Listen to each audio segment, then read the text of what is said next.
Hi everyone, I'm Samyukta Puligal. I am a working professional. I've been working as an instructional designer and I am also a writer and a translator. Now, I'm here to talk about my writing journey, why I write, how I write, and what it feels to be a writer and a translator. So, educationally, I've completed my master's in English literature. I have also completed master's in Kannada literature, and but I'm working in an IT industry, so it's a good blend of, the arts and the corporate world.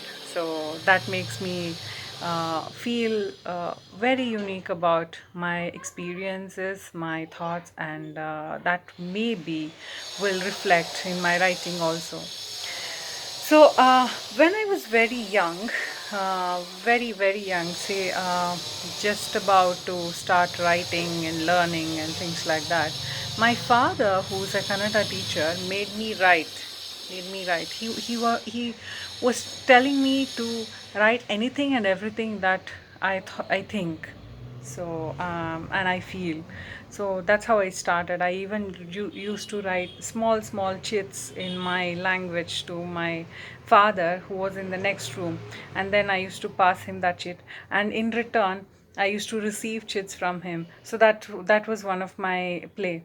So that's how I started writing. And when I visited my native place, which is Puligal. Basically, I am from Bangalore, but my father's village is called Puligal, which was the then Kolar and now Chikbalapura. So it's there near Bagepalli Taluk. So we used to visit there a lot during our summer holidays, during festive seasons, and everything. So I used to love going there, and it so happened that I just visited a small place there near my village, and then when I was so happy to visit that place, and when I came back, I had to write about that. I felt like writing something on that. I wrote a small essay. I think I was in maybe about third standard or so when I did that. And then I came back and I wrote I wrote a poem on my sister. And whenever I wrote anything, or it can be a crap, few lines, I felt so good. I felt so energetic and enthusiastic and so happy within, which made me feel that no, yes, I am, and something in me is asking me to write.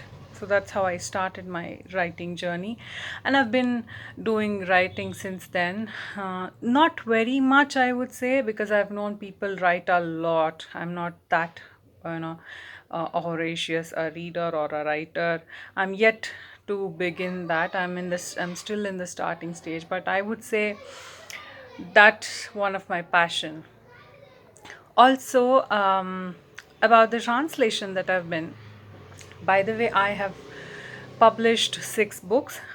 Three of them are my writing, a column writing, a small novel, I would say, and a memoir. And three more are translations book. I'll talk about the details on that a little later. But yeah, when I started my translation, it is very accidental, I would say. I love languages. In fact, I am very much in love with Kannada language. Interestingly, my mother tongue is Telugu, but my heart's language is Kannada, and my working language is English. So it's been a great, hopping around the beautiful different languages.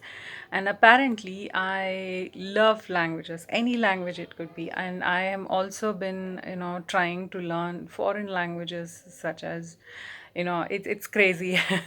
So a bit of Chinese, a bit of German, a bit of French, I would say. So things like that. Anyways, when I actually doing a bit of exercises, I would say, or a play with my own language skills, write some, take a small snippet, and then in Kannada probably, and translate that to English on my own and then read both, and something like that. I used to do that, and I finally decided to translate one huge story that I liked it so much when I was in college, and then that I couldn't complete that, and I could still, um, I think that those chips are somewhere here and there in my place yet.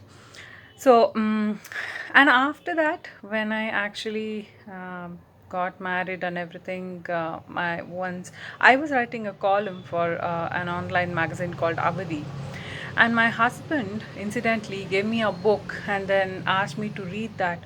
That was called Miracle in the Andes. He asked me to read that, and then whatever I think about that book, he asked me to write for that column that I was writing. An article about that book.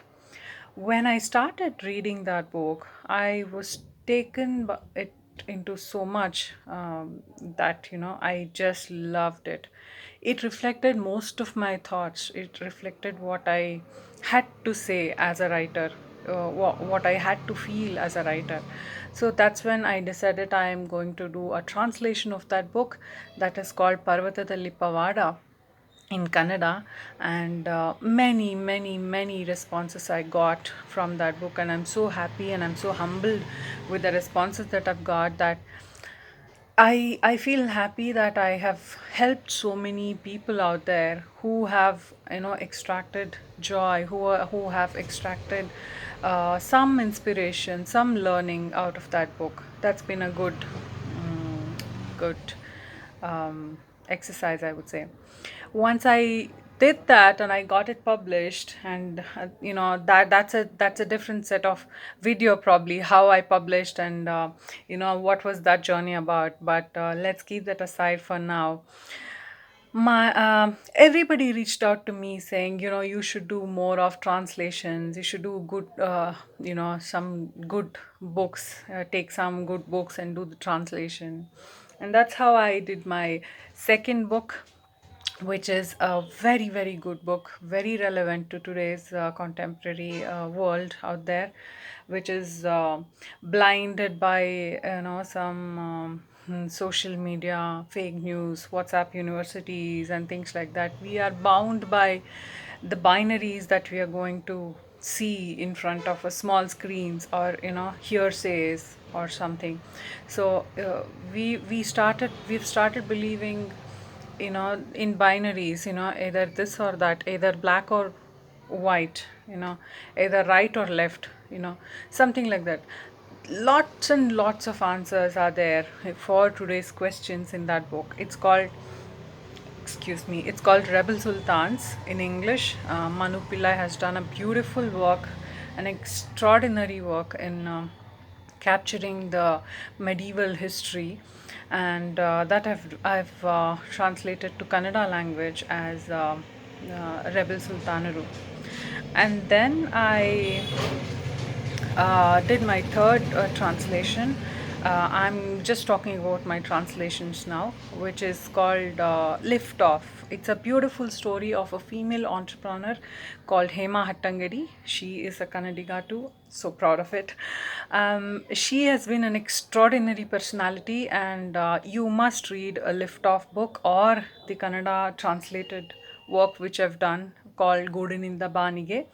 It's been published very recently, and that's a very inspiring story of Hema Hattangadi, who actually turned a small family business into a multi-billionaire company, and she's done a very, very extraordinary job in doing that. And there are a lot of other stuffs, like how being a female entrepreneur, the challenges that she faced, and the learnings that she went through, and as a mother, her experiences and all those. So it's a very good book that everyone must read.